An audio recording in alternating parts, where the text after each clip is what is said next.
이거나 처먹고 당장 나가라고요. 박사라의 날카로운 목소리가 청담동 라운지에 비수처럼 꽂혔습니다. 분을 못 참은 사라는 눈이 뒤집힌 채 테이블 위에 있던 차가운 디저트 과일 접시를 집어들더니 그대로 예비 시어머니의 가슴팍을 향해 던지듯 쏟아버렸습니다. 퍽! 챙그랑! 끈적한 시럽과 과일 조각들이 엄지숙의 남색면 셔츠 위로 지저분하게 흘러내렸습니다. 셔츠는 순식간에 짙게 젖어들었고 바닥에는 깨진 접시 파편이 흩어졌죠. 물벼락보다 더 모욕적인 과일 테러를 당한 여인은 아무 말도 하지 않았습니다. 젖은 옷자락 끝에서 달콤한 시럽이 뚝뚝 떨어질 뿐이었죠. 박사라는 몰랐습니다. 자신이 지금 쓰레기를 던지듯 과일을 끼얹은 저 노파가 누구인지, 그리고 이 오만한 선택이 자신과 자기 집안에 어떤 끔찍한 결과를 가져올지를요. 엄지숙은 조용히 가슴에 묻은 과일 조각을 떼어내며 단 한마디만 남겼습니다. 박사라 양, 내가 방금 던진 건 과일이 아니라 내 인생의 마지막 기회였다는 걸 곧 알게 될 거다. 자, 장바구니 하나 들고 버스 타고 온 시어머니를 멸시하던 가짜 왕관의 주인공들이 어떻게 밑바닥까지 추락하는지 오늘 제대로 보여드리겠습니다. 사연 시작 전 구독과 좋아요 눌러주시고 지금 어디서 듣고 계시는지 댓글로 남겨주시면 한 분 한 분께 반갑게 인사드릴게요. 이 폭풍 같은 상견례를 이틀 앞둔 저녁이었습니다. 지우는 거실 소파에 앉아 있는 어머니 지숙을 불렀습니다. 창밖은 이미 짙은 금색으로 물들어가고 있었습니다. 대한민국 패션의 심장이라 불리는 강남 한복판, 퀸즈 스트릿 본사 28층 회장실의 전면 유리창 너머로 보이는 서울은 거대한 회색 성벽 같았습니다. 그 성벽의 정점에 앉아 있는 엄지숙 회장은 책상 위에 놓인 화려한 명품 가죽 수첩 대신 오래되어 귀퉁이가 해진 낡은 수첩을 넘기고 있었습니다. 그녀의 손등에는 세월의 풍파를 견뎌온 굵은 마디와 검버섯이 듬성듬성 자리 잡고 있었지만 그 손끝이 닿는 곳마다 대한민국 패션계의 판도가 바뀌곤 했습니다. 하지만 오늘 엄지숙의 눈동자에는 평소의 날카로운 사업적 영민함 대신 짙은 고뇌와 일말의 서글픔이 서려 있었습니다. 지훈이가 정말 그 아이를 믿는 걸까요? 지숙은 혼잣말을 내뱉으며 등받이에 몸을 깊숙이 기댔습니다. 어제 저녁 아들 지훈이 수줍게 내밀었던 예비 신부 박사라의 사진이 머릿속을 스쳤습니다. 화려한 필터로 보정된 얼굴, 명품 로고가 선명한 배경, 그리고 무엇보다 타인의 시선을 갈구하는 듯한 그 공허한 눈빛. 지숙은 수십 년간 옷을 만들며 사람의 몸을 쟀지만 그보다 더 정확하게 사람의 속을 재는 법을 터득해왔습니다. 사진 속의 여자는 옷을 입고 있는 것이 아니라 옷 뒤에 숨어 허영을 전시하고 있었습니다. 지숙은 자리에서 일어나 벽면 전체를 차지한 거대한 옷장을 열었습니다. 그 안에는 세계적인 디자이너들이 그녀만을 위해 헌정한 옷뜻 꽃띠르 드레스와 수천만 원을 호가하는 실크 정장들이 잘비했습니다. 그러나 지숙의 손이 향한 곳은 옷장 구석, 먼지가 살짝 앉은 소박한 행거였습니다. 그녀가 꺼낸 것은 10년 전 재래시장에서 10,000원을 주고 산 남색면 셔츠와 무릎이 살짝 나온 면바지였습니다. 지숙은 거울 앞에 서서 화려한 다이아몬드 귀걸이를 빼내고 대신 시장통 길가에서 파는 1,000원짜리 머리끈으로 머리를 질질 짜매어 묶었습니다. 거울 속에는 패션계의 데모 엄지숙은 온데간데 없고 그저 자식 걱정에 밤잠을 설친 평범하고 고단한 인상의 중년 여인만이 서 있었습니다. 사람의 진짜 모습은 자신이 가장 우월하다고 믿을 때, 그리고 상대가 가장 비루해 보일 때 드러나는 법이지. 지숙은 입가에 차가운 미소를 띠며 서랍 깊숙한 곳에서 낡은 천장 바구니 하나를 꺼냈습니다. 그 바구니 안에는 지훈이가 좋아하는 단골 과일 가게에서 산 흠집난 사과 몇 알과 시장표 강정이 들어 있었습니다. 회장실 문이 조용히 열리고 김 실장이 들어왔습니다. 그는 엄 회장의 행색을 보고도 놀라지 않았습니다. 이미 익숙한 풍경인 듯 그는 조용히 고개를 숙였습니다.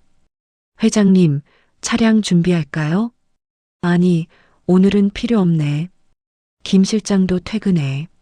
하지만 상견례 장소까지 거리가 꽤 됩니다.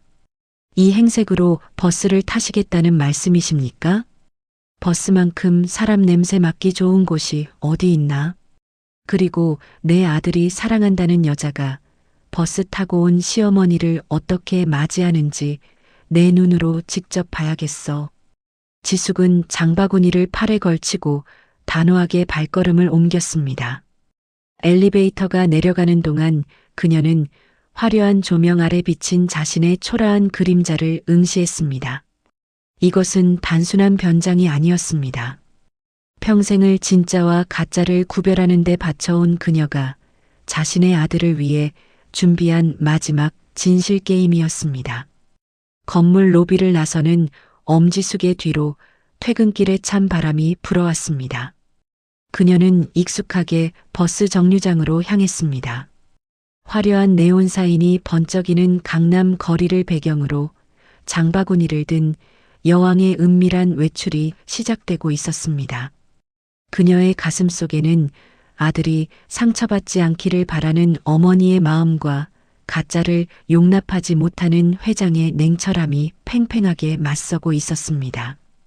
지하철 2호선과 연결된 강남역 버스 정류장은 퇴근길 인파로 인산인해를 이루고 있었습니다. 매끄러운 수트를 입은 직장인들과 화려한 쇼핑백을 든 젊은이들 사이에서 무릎 나온 바지를 입고 시장 바구니를 든 지숙은 마치 도심 한복판에 잘못 떨어진 음물질처럼 보였습니다. 하지만 지숙은 타인의 시선 따위는 안중에도 없다는 듯 익숙하게 교통카드를 손에 쥐고 멀리서 다가오는 버스 번호를 확인했습니다. 어머니, 인파를 헤치고 달려온 것은 지훈이었습니다. 그는 정중한 감색 면바지에 정갈하게 다려진 화이트 셔츠를 입고 있었습니다. 명품은 아니었지만 그의 몸에 딱 맞는 핏과 깨끗한 차림새는 보는 사람으로 하여금 신뢰감을 주었습니다. 지우는 숨을 헐떡이며 지숙의 앞에 서자마자 그녀의 손에 들린 낡은 장바구니부터 낚아챘습니다. 이 무거운 걸 왜 들고 나오셨어요? 제가 집으로 들러서 같이 가자고 말씀드렸잖아요. 지훈의 눈에는 지숙의 초라한 행색에 대한 창피함은커녕 오로지 어머니의 고생을 걱정하는 기색뿐이었습니다. 지숙은 아들의 따뜻한 손길에 마음 한구석이 찡해져 왔지만 이내 표정을 갈무리하며 짐짓 엄한 목소리로 대답했습니다. 됐다. 운동 삼아 걷는 게 좋지. 그나저나 지훈아, 정말 버스 타고 가도 괜찮겠니? 오늘 내 신부가 될 사람 가족들 만나는 자리인데 내가 너무 모양 빠지게 하는 거 아닌가 싶어서. 지훈은 환하게 웃으며 지숙의 어깨를 감싸 안았습니다. 어머니, 차가 있고 없고가 뭐가 중요해요. 우리 어머니가 세상에서 제일 멋진 분이라는 걸 사라 씨도 알게 될 거예요. 사라 씨, 겉모습보다 마음씨를 보는 사람이라 제가 좋아하게 된 거니까요. 걱정 마세요. 아들의 순진한 확신에 지숙은 입술을 굳게 다물었습니다. 사람의 마음씨를 보는 여자가 SNS에 온통 명품 로고를 도배하고 팔로워, 숫자로 자신의 계급을 증명하려 애쓰지는 않을 텐데. 하지만 지숙은 그 말을 삼켰습니다. 곧 도착한 버스는 이미 사람들로 가득 차발 디딜 틈조차 없었습니다. 지훈은 어머니가 사람들에게 밀리지 않도록 두 팔로 지숙의 주변을 감싸 안아 공간을 확보했습니다. 버스가 급정거할 때마다 지훈의 팔 근육에 힘이 들어갔고 그는 자신의 옷이 구겨지는 것보다 어머니가 중심을 잃지 않는 것에 온 신경을 곤두세웠습니다. 어머니, 조금만 참으세요. 내 정거장만 더 가면 돼요. 지훈은 지숙의 귀에 대고 속삭였습니다. 지숙은 아들의 셔츠에서 배어나오는 은은한 섬유유연제 향기를 맡으며 생각에 잠겼습니다. 이 아이는 너무나 맑게 자랐습니다. 재벌가라는 화려한 그늘 아래서 자랐음에도 타인의 고통에 공감할 줄 알고 작은 것에도 감사할 줄 아는 아이로 성장해 주었습니다. 그것은 지숙이 가장 공들여 가르친 가치였지만 동시에 오늘 같은 날 아들이 가장 크게 상처받을 이유가 될지도 모른다는 사실이 그녀의 마음을 무겁게 짓눌렀습니다.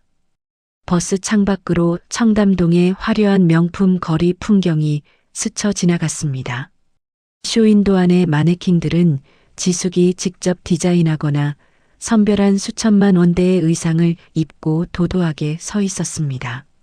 저 거리의 진짜 주인인 지숙은 지금 10,000원 버스 손잡이의 의지에 흔들리고 있었고 그녀의 아들은 시장 바구니를 소중하게 품에 안은 채 곧 마주할 사랑의 환상을 꿈꾸고 있었습니다. 어머니, 다 왔어요. 내리시죠. 버스 문이 열리고 습한 열기가 훅 끼쳐왔습니다. 지훈은 먼저 내려 지숙의 손을 잡아주었습니다. 정류장에서 상견례 장소인 라운지까지는 도보로 5분 거리였습니다. 화려한 네온 사인과 외제차들의 경적 소리가 가득한 청담동 한복판에서 장바구니를 든 모자는 천천히 걸음을 옮겼습니다. 지숙은 가슴 깊은 곳에서 차가운 기운이 차오르는 것을 느꼈습니다. 이제 곧 연극이 시작될 것이었습니다. 그녀는 아들의 손을 꽉 쥐었습니다. 이 손을 놓지 않기 위해 오늘 그녀는 가장 잔인한 시어머니가 되어야 할지도 모른다는 비장한 각오를 다지면서 말입니다. 청담동의 밤은 그 어느 때보다 빛나고 있었습니다. 상견례 장소인 라 플로르라 플로 라운지는 은은한 조명과 잔잔한 재즈 선율이 흐르는 오직 상위 1%만을 위한 공간이었습니다. 발레 파킹을 맡긴 고급 세단들이 줄지어 서 있는 입구는 그 자체로 하나의 거대한 재력 과시장이었습니다. 엄지숙과 지우는 그 화려한 입구 안은 다소 동떨어진 고요한 골목길 모퉁이에서 나타났습니다. 지우는 어머니의 행색 때문에 혹시라도 사람들이 불쾌하게 볼까 걱정하며 주변을 살폈지만 지숙은 눈 하나 깜빡하지 않았습니다. 그녀의 시선은 이미 라운지 입구에 닿아 있었습니다.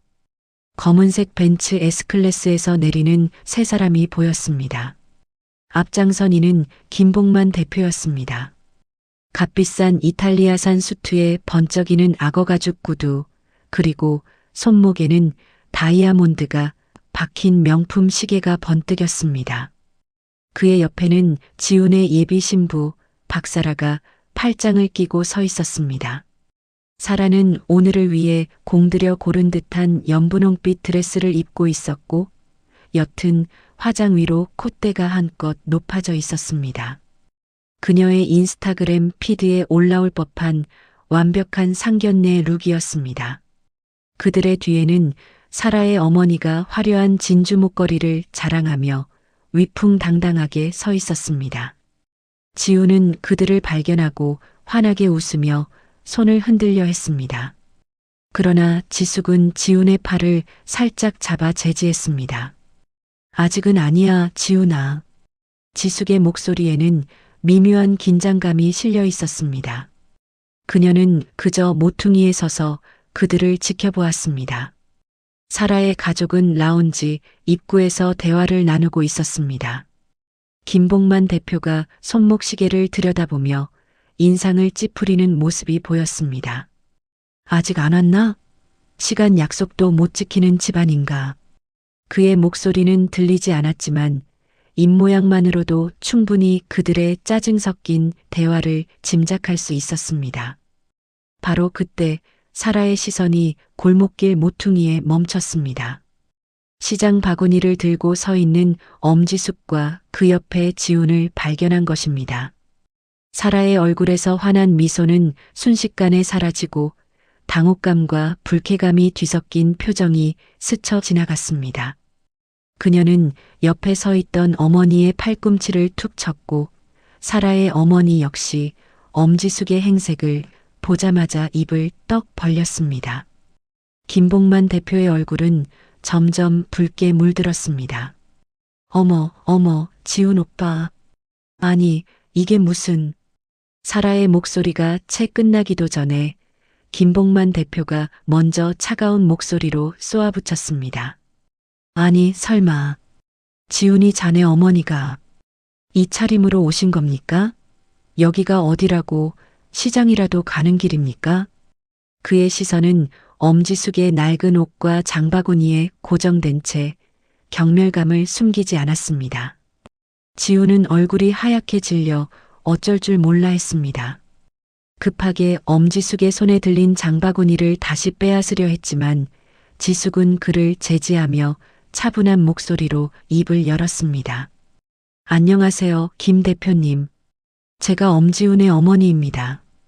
오늘 바쁘신 와중에도 귀한 시간 내주셔서 감사합니다. 지숙은 미소를 띠고 있었지만 그 눈빛은 한없이 차갑게 가라앉아 있었습니다. 그녀의 목소리는 너무나도 침착하고 당당해서 오히려 상대방을 압도하는 듯 했습니다. 김봉만 대표는 순간 당황한 듯 말을 잇지 못했습니다. 그의 아내 역시 코웃음을 치며 사라에게 속삭였습니다.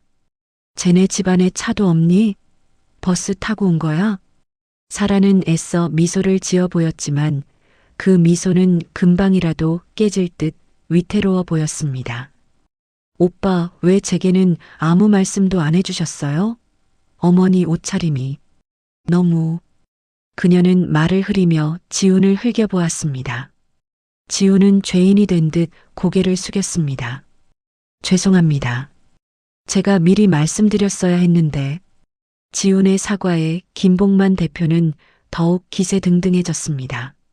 아니, 상견례라는 게 서로 격식을 갖추고 오는 자리인데 이렇게... 그는 말을 잇지 못하고 혀를 찼습니다.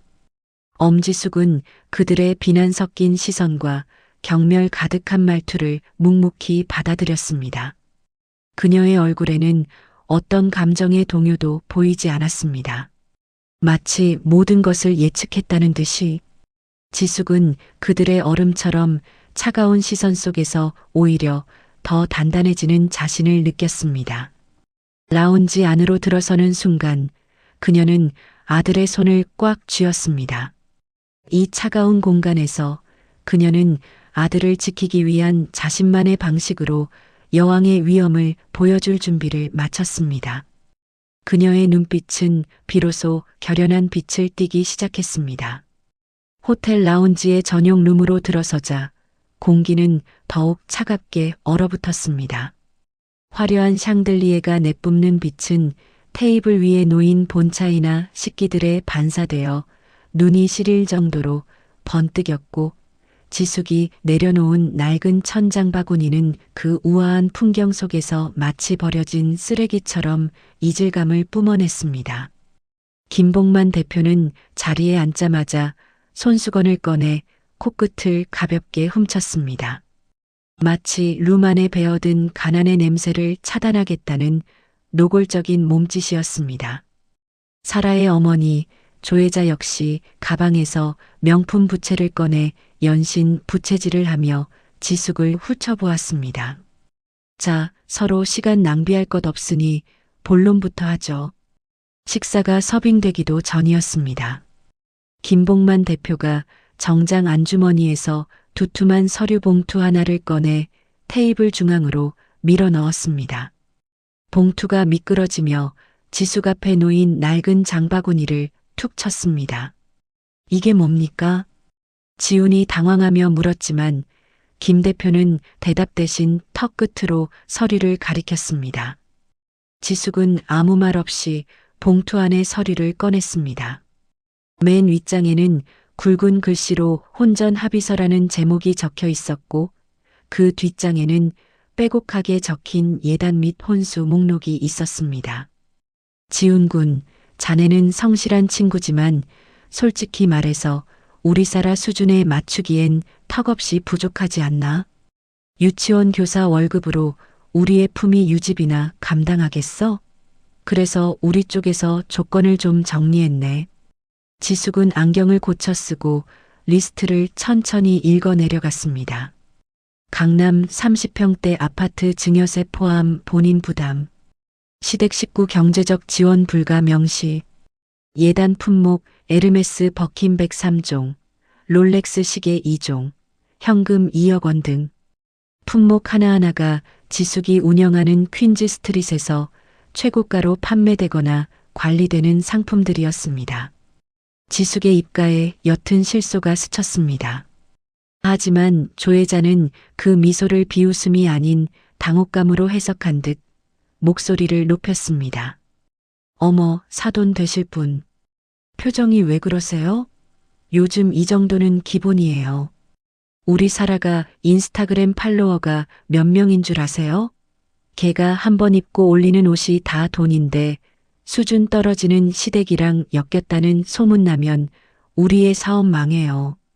이건 최소한의 예의라고요. 옆에 앉은 사라는 지훈의 손을 잡는 대신 자신의 손톱에 칠해진 화려한 네일을 만지작거리며 덧붙였습니다. 오빠 어머니가 힘들게 사시는 건 알겠는데 내 결혼식까지 초라하게 만들 순 없잖아. 오빠가 정말 나 사랑한다면 이 정도는 어머니 설득해서 준비해줘야지. 아들 하나 믿고 사시는 분인데 아들 앞길 막으실 건 아니지? 지훈의 얼굴은 이제 하얗다 못해 창백하게 질려 있었습니다. 그는 떨리는 손으로 서류를 집어들었습니다. 그에게 그것은 사랑의 징표가 아니라 사랑하는 여자가 자신의 어머니 심장에 꽂는 비수와 같았습니다. 사라 씨, 이건 너무하잖아요. 우리 어머니가 어떻게 살아오셨는지 당신도 알면서 버스 타고 오신 분한테 어떻게 이런 걸 요구해요? 그러니까 오빠가 능력이 있어야지. 오빠가 못하니까 어머니가 대신하라는 거 아니야? 사라의 날카로운 목소리가 조용한 룸 안에 울려 퍼졌습니다. 그 순간 지숙은 들고 있던 서류를 정갈하게 모아 테이블 위에 내려놓았습니다. 그녀의 동작은 너무나 우아하고 단단해서 소란스럽던 사라 가족의 입이 일순간 멈췄습니다. 지숙은 비로소 고개를 들어 김 대표 부부와 사라를 똑바로 응시했습니다. 그녀의 눈빛은 더 이상 버스에서 내리던 초라한 노파의 것이 아니었습니다. 수천 명의 직원을 거느리고 패션 제국을 건설한 여왕의 서늘한 기운이 그녀의 낡은 셔츠를 뚫고 뿜어져 나오기 시작했습니다. 준비하라는 말씀이시군요. 이 모든 것을. 지숙의 낮은 목소리에 조혜자가 기세등등하게 맞받았습니다. 그럼요. 못하겠으면 지금이라도 이 결혼 없던 걸로 하든지요. 우리가 뭐가 아쉬워서 그쪽이랑. 알겠습니다. 잘 들었습니다. 지숙은 장바구니 안에서 흠집난 사과 한 알을 꺼내 테이블 위에 올려두었습니다. 그것은 그녀가 오늘 가져온 유일한 선물이었습니다.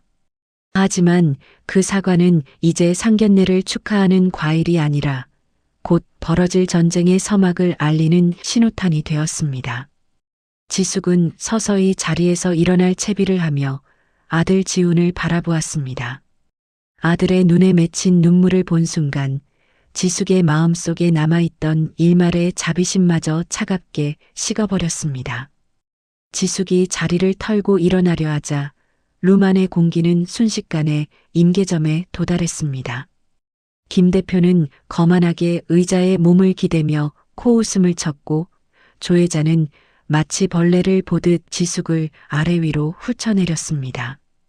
하지만 가장 참혹한 것은 예비 며느리라 믿었던 사라의 태도였습니다.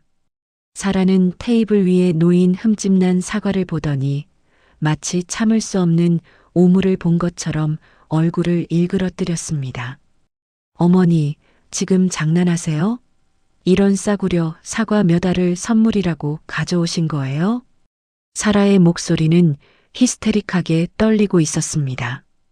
그녀에게 이 사과는 단순한 과일이 아니라 자신이 꿈꾸던 재벌가 입성 혹은 부유한 시댁이라는 환상을 처참히 깨뜨리는 가난의 상징이었습니다.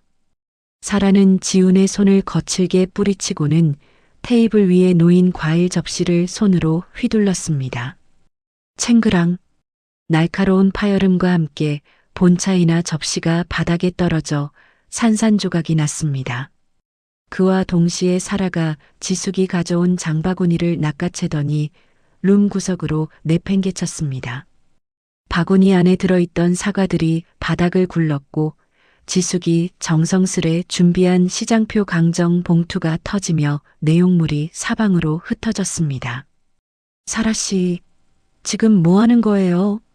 지훈이 비명 섞인 소리를 지르며 바닥에 무릎을 꿇었습니다. 그는 떨리는 손으로 먼지 묻은 사과를 주워 담으려 했습니다. 그러나 사라는 멈추지 않았습니다. 그녀는 테이블 위에 놓여 있던 차가운 디저트 과일 접시를 집어들더니 그대로 지숙의 가슴팍을 향해 던지듯 쏟아버렸습니다. 이거나 처먹고 당장 나가라고요. 어디서 이런 구질구질한 걸 들고 와서 내 결혼식을 망쳐? 오빠도 똑같아. 엄마가 이 모양이면 오빠가 막았어야지. 어떻게 이딴 식장을. 지숙의 남색면 셔츠 위로 끈적한 시럽과 과일 조각들이 흘러내렸습니다. 셔츠는 금세 짙게 젖어 들어갔고 차가운 멜론 조각 하나가 지숙의 발등 위로 떨어졌습니다. 지우는 얼어붙었습니다. 자신의 목숨보다 소중한 어머니가 자신이 사랑한 여자에게 이런 수모를 당하는 모습을 눈앞에서 목격한 아들의 영혼은 그 순간 처참하게 난도질 당했습니다. 어머니, 죄송해요. 제가 잘못했어요. 지우는 바닥을 기어 지숙의 옷에 묻은 이물질을 손으로 닦아내려 했습니다. 그의 눈에서 굵은 눈물방울이 뚝뚝 떨어져 지숙의 젖은 신발 위를 적셨습니다. 그러나 지숙은 아들을 제지했습니다. 그녀는 아들의 어깨를 단단히 잡고 일으켜 세웠습니다. 지숙의 얼굴에는 분노도 슬픔도 없었습니다. 오직 서늘할 정도로 깊은 무색무취의 평온함만이 감돌았습니다. 조혜자는 딸의 행동을 말리기는커녕 오히려 부채질을 하며 거들었습니다. 어머 사라야, 손벌은 나빠지게 왜 그러니? 그냥 직원을 불러서 치우라고 하면 될 것을. 사돈 되실 분, 보시다시피 우리 애가 귀하게 자라서 결벽증이 좀 있어요. 이런 쓰레기 같은 걸 보니까 몸서리가 처지나 보지. 이제 그만 가보세요. 돈 없으면 자식 결혼시킬 생각 말아야지. 이게 무슨 추태예요? 김 대표 역시 혀를 차며 고개를 돌렸습니다. 지훈군, 자네 어머니 모시고 나가게. 식사비는 내가 낼 테니 소금이라도 뿌려야겠군. 지숙은 천천히 가슴에 묻은 과일 조각을 손으로 집어 빈 접시에 놓았습니다. 그리고는 젖은 셔츠를 한번 매만진 뒤 사라를 똑바로 응시했습니다. 그 눈빛은 마치 고장난 물건을 폐기 처분하기 직전의 감별사처럼 냉정했습니다. 박사라 양, 내가 방금 던진 건 과일이 아니라 내 인생에 찾아온 유일한 기회였다는 걸 곧 알게 될 거다. 뭐라고요? 기회? 거지 같은 집구석에 들어가는 게 기회라고요? 꿈 깨세요, 할머니. 사라가 비웃음을 날렸지만 지숙은 대꾸하지 않았습니다. 그녀는 지훈의 손을 잡고 룸문을 열었습니다. 밖에서 대기하던 지배인과 직원들이 소란을 듣고 달려왔지만 지숙은 그들에게 가벼운 목례를 건넸습니다. 지훈아, 가자. 내가 본 것이 진실이다. 이제 눈을 뜰 시간이야. 지숙은 젖은 옷을 입은 채 허리를 꼿꼿이 펴고 복도를 걸어 나갔습니다. 뒤에서 사라의 고함과 김 대표의 비아냥거리는 웃음소리가 들려왔지만 지숙의 발걸음은 버스에서 내릴 때보다 훨씬 가볍고 단호했습니다. 그녀의 머릿속에는 이미 퀸즈 스트릿의 비상 연락망이 가동되고 있었습니다. 여왕은 더 이상 인내하지 않기로 했습니다. 짓밟힌 진심의 대가는 그들이 가진 가장 화려한 왕관을 빼앗는 것으로 치르게 될 것이었습니다. 라운지를 빠져나오자 청담동의 밤 공기는 칼날처럼 차가웠습니다.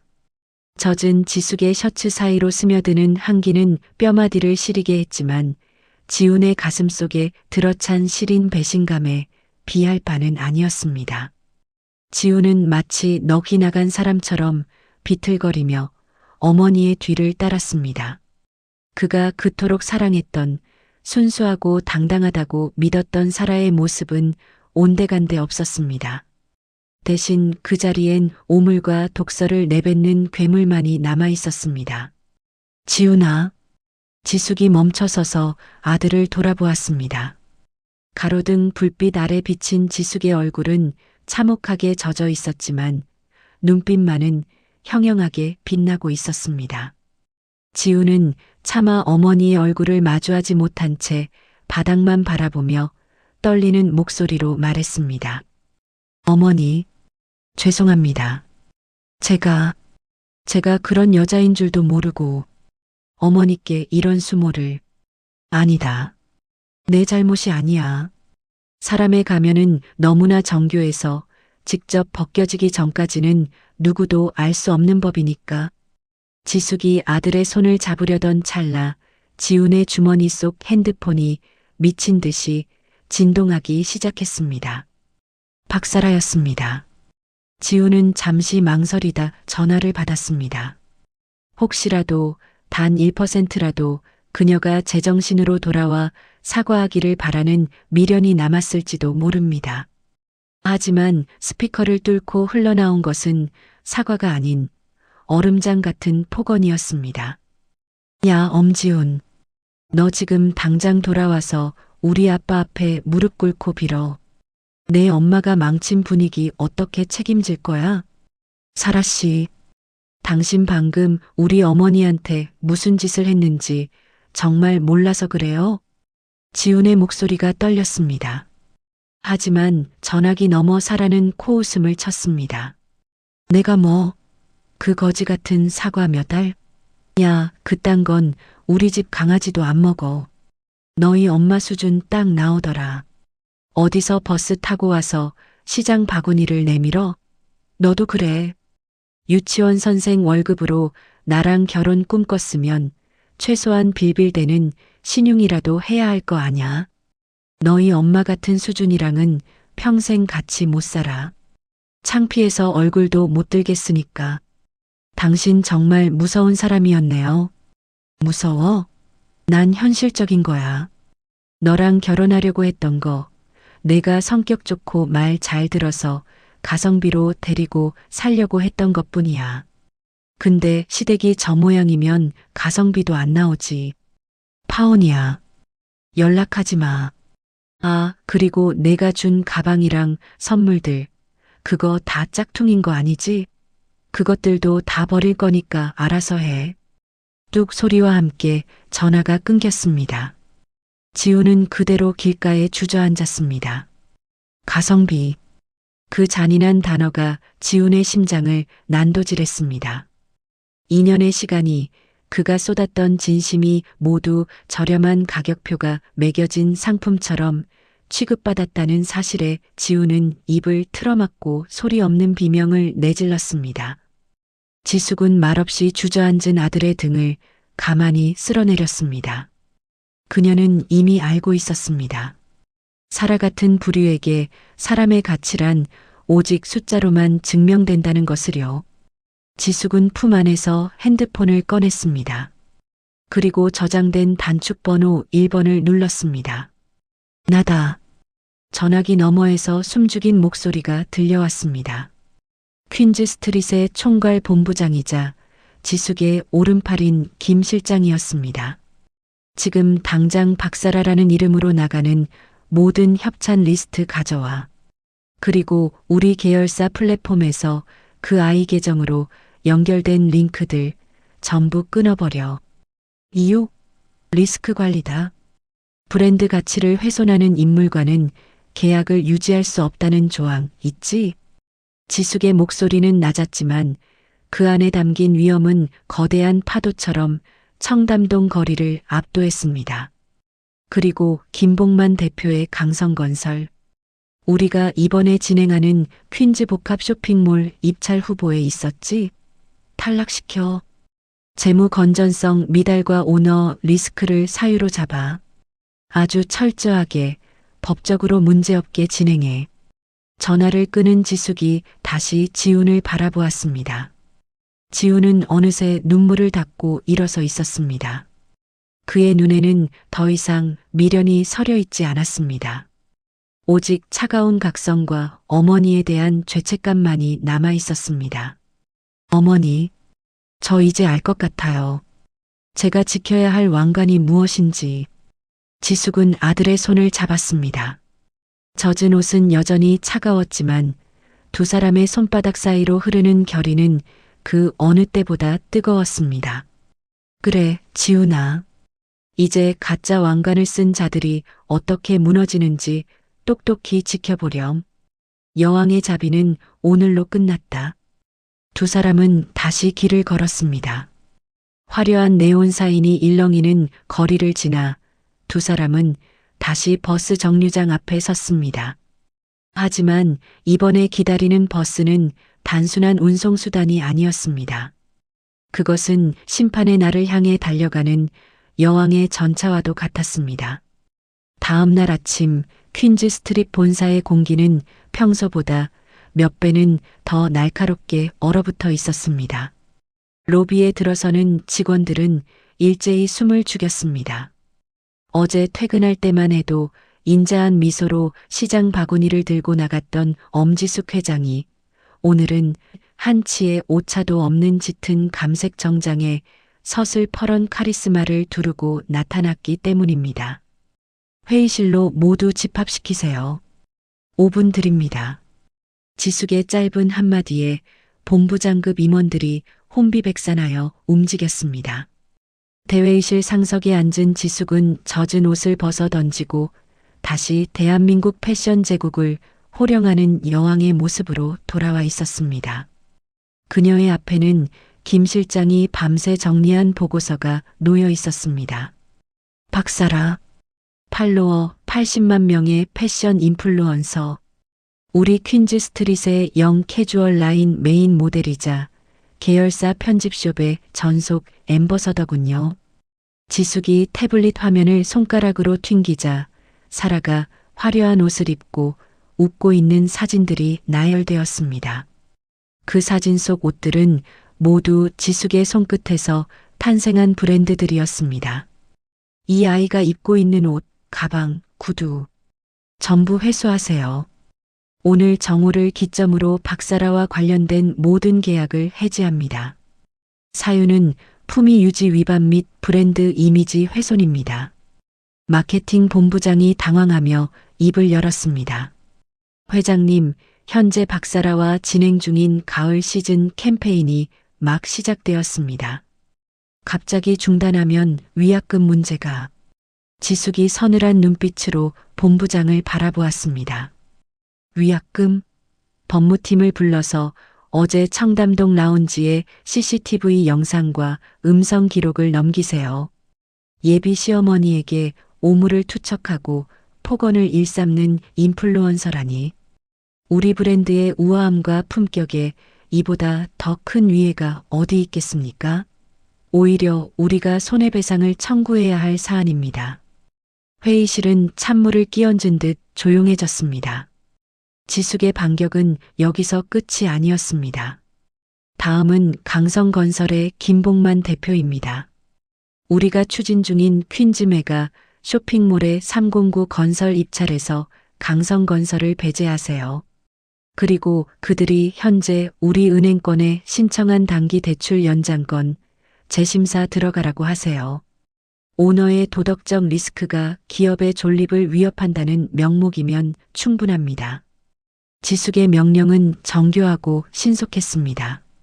그녀는 감정에 치우쳐 소리를 지르지 않았습니다. 대신 그들이 가장 소중하게 여기는 돈과 명성이라는 줄기를 하나씩 잘라나가기 시작했습니다. 그것은 보이지 않는 손이었고 거부할 수 없는 거대한 해일이었습니다. 같은 시각 잠에서 깨어난 박사라는 평소처럼 인스타그램을 확인하다 비명을 질렀습니다. 귀하의 계정은 다수의 신고 및 약관 위반으로 인해 일시 정지되었습니다. 뿐만 아니었습니다. 협찬사들로부터 계약 해지 및 제품 반납을 요구하는 문자가 쉴 새 없이 쏟아졌습니다. 그녀가 자랑하던 화려한 일상이 모래성처럼 무너져 내리고 있었습니다. 아버지 김봉만 대표 역시 마찬가지였습니다. 주거래 은행에서 걸려온 대출 연장 불가 통보와 퀸즈 스트릿 건설 입찰 탈락 소식에 그의 사무실은 아수라장이 되었습니다. 이게 대체 무슨 일이야? 갑자기 왜? 김 대표가 책상을 두드리며 소리쳤지만 돌아오는 대답은 없었습니다. 그들은 자신들이 무시하고 모욕했던 그 버스 탄 할머니가 거대한 거미줄의 주인이라는 사실을 꿈에도 모른 채 보이지 않는 압박에 숨이 막혀가고 있었습니다. 지숙은 회장실 의자에 깊숙이 몸을 묻었습니다. 책상 한편에는 지훈이 보내온 메시지가 떠 있었습니다. 어머니, 저 출근했습니다. 오늘부터는 아이들에게 진짜 소중한 것이 무엇인지 더 열심히 가르쳐 보려 합니다. 지숙의 입가에 비로소 작은 미소가 번졌습니다.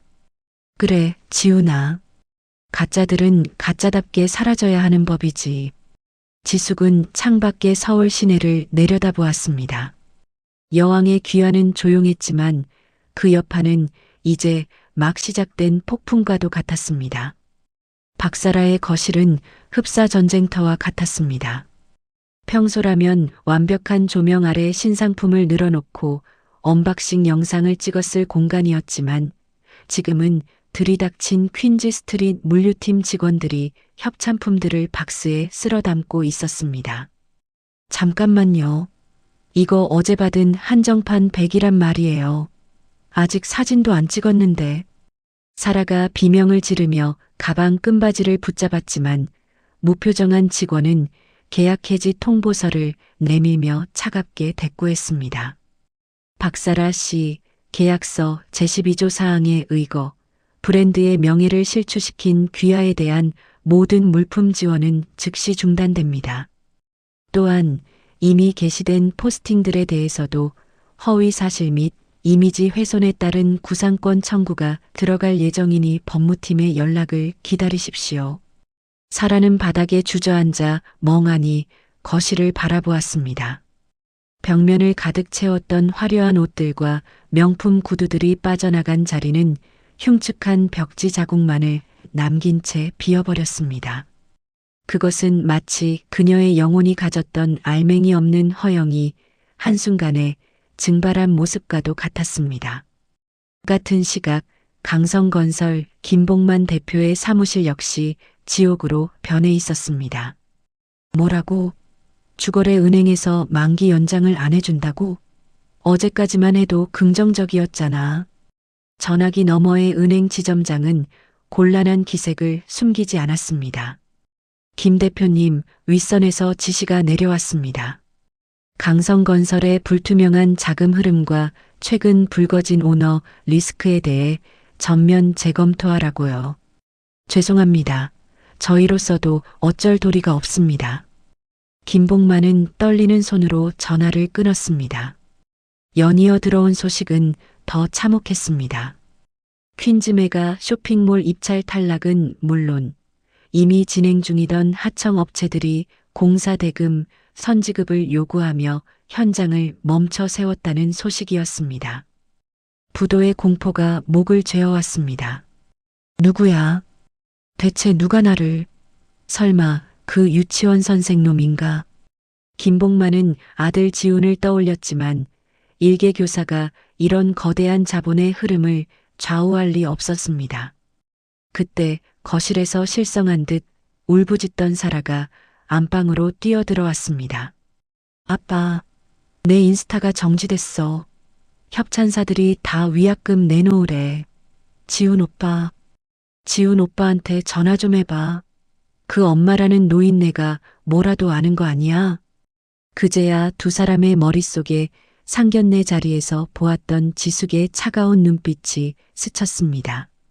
내 인생에 찾아온 유일한 기회였다는 걸 곧 알게 될 거다라던 그 나지막한 경고. 김복만은 서둘러 인맥을 동원해 퀸즈 스트릿 회장의 정보를 수소문했습니다. 30분 뒤 팩스로 전송된 사진 한 장을 본 김복만의 안색이 흑빛으로 변했습니다. 사진 속에는 최고급 실크 정장을 입고 수십 명의 기자 앞에 서 있는 엄지숙 회장의 모습이 담겨 있었습니다. 비록 사진 속은 화려했지만 눈빛과 그 단단한 인매는 어제 장바구니를 들고 앉아있던 그 초라한 노인과 완벽히 일치했습니다. 말도 안 돼. 그 할망구가 퀸즈 스트릿의 엄지숙이라고? 김복만의 손에서 종이가 힘없이 떨어졌습니다.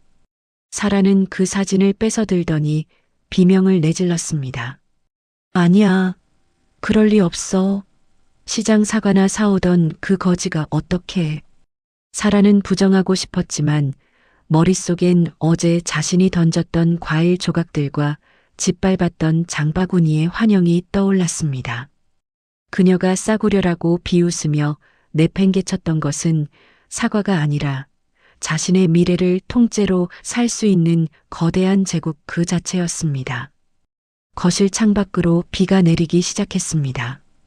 견고해 보였던 그들의 부와 명예는 빗물에 씻겨 내려가는 모래성처럼 속절없이 무너져 내리고 있었습니다.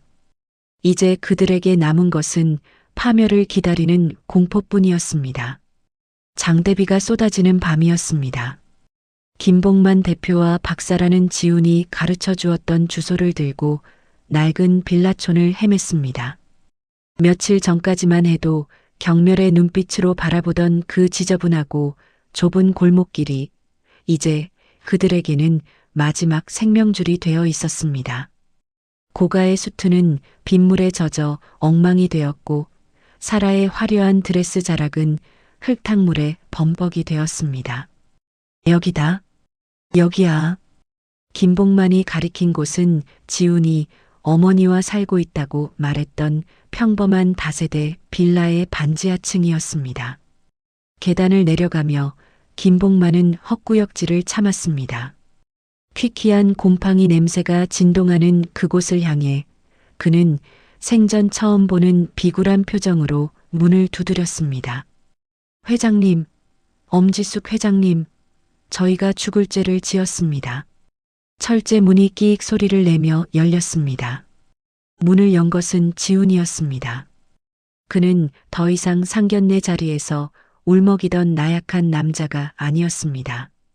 단정하게 빗어넘긴 머리와 차분하게 가라앉은 눈빛은 그가 이미 여왕의 후계자로서의 무게를 받아들였음을 보여주었습니다.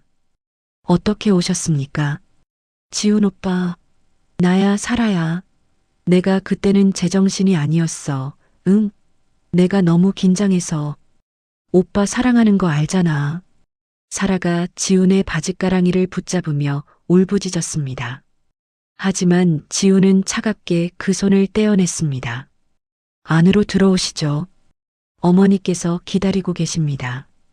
좁고 어두운 거실 중앙, 낡은 소파에는 엄지숙 회장이 앉아 있었습니다.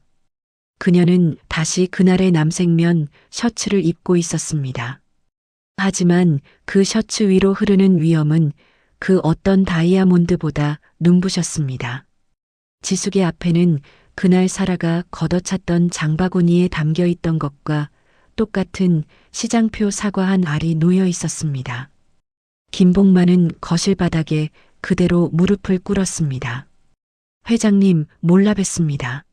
저희 건설사가, 저희 가족이 길거리에 나앉게 생겼습니다. 한 번만 자비를 베풀어 주십시오.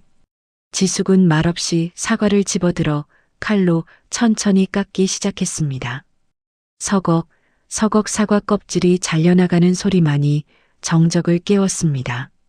사라는 고개를 들지 못한 채 바닥만 바라보며 흐느꼈습니다. 자비라. 지숙이 깎은 사과 한 조각을 접시에 놓으며 입을 열었습니다. 그녀의 목소리는 낮고 단단했습니다. 김 대표님, 당신은 내 아들에게 신체 포기각서에 가까운 서류를 내밀었지.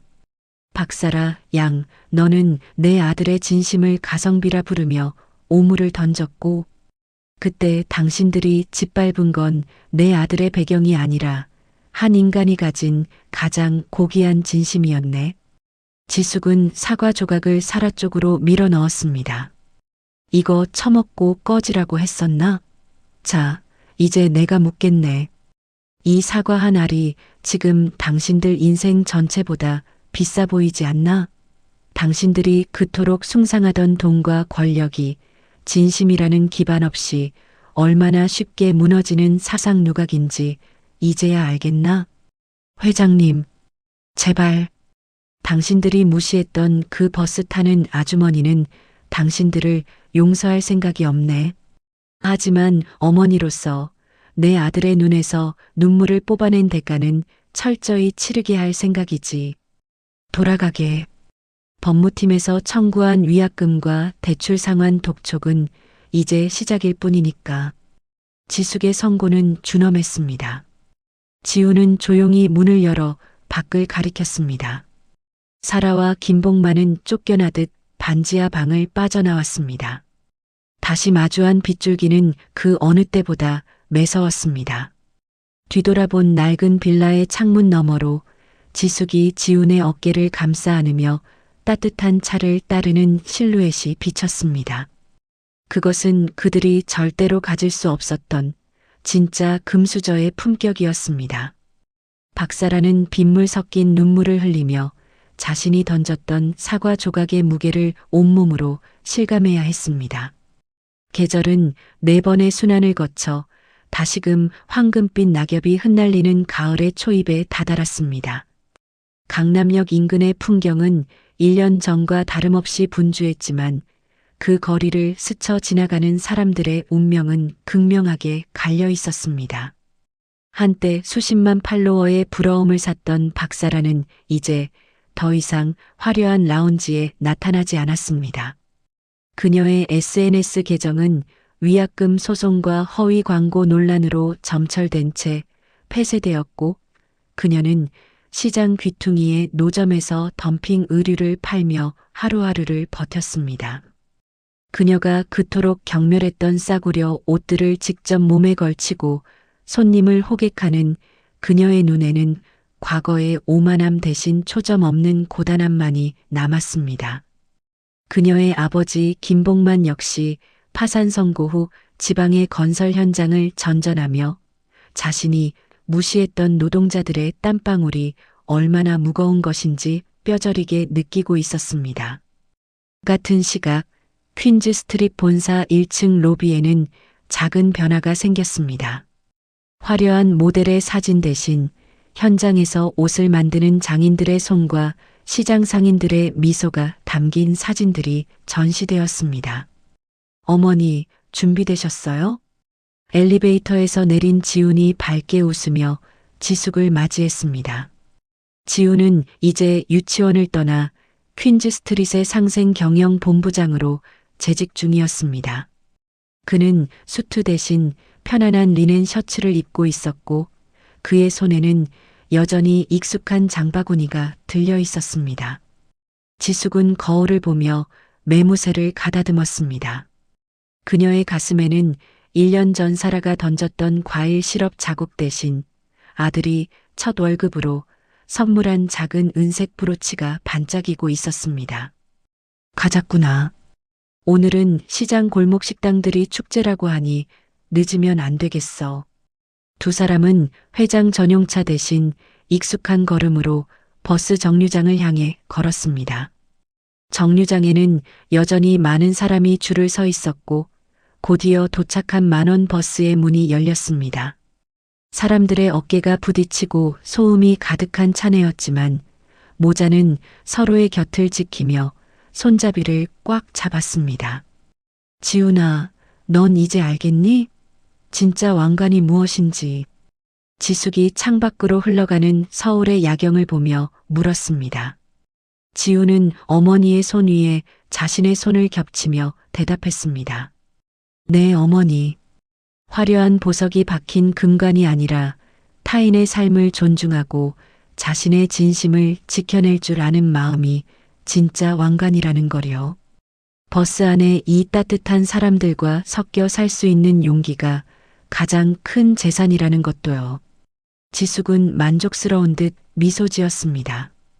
버스는 청담동의 화려한 조명을 지나 상인들의 투박한 목소리가 정겨운 재래시장 입구에 멈춰 섰습니다. 두 사람이 버스에서 내리자 시장 상인들이 반갑게 손을 흔들며 인사를 건넸습니다. 어이, 지훈 총각. 어머니 모시고 또 왔네. 회장님, 오늘 사과가 아주 꿀맛이에요. 좀 챙겨가세요. 지숙은 상인이 건네는 흠집난 사과 하나를 받아들고는 소매로 슥슥 닦아 한 입 베어 물었습니다. 1년 전 상견례 테이블 위에서 모욕당했던 그 사과보다 훨씬 달콤하고 시원한 맛이었습니다. 여왕은 더 이상 숨지 않았습니다.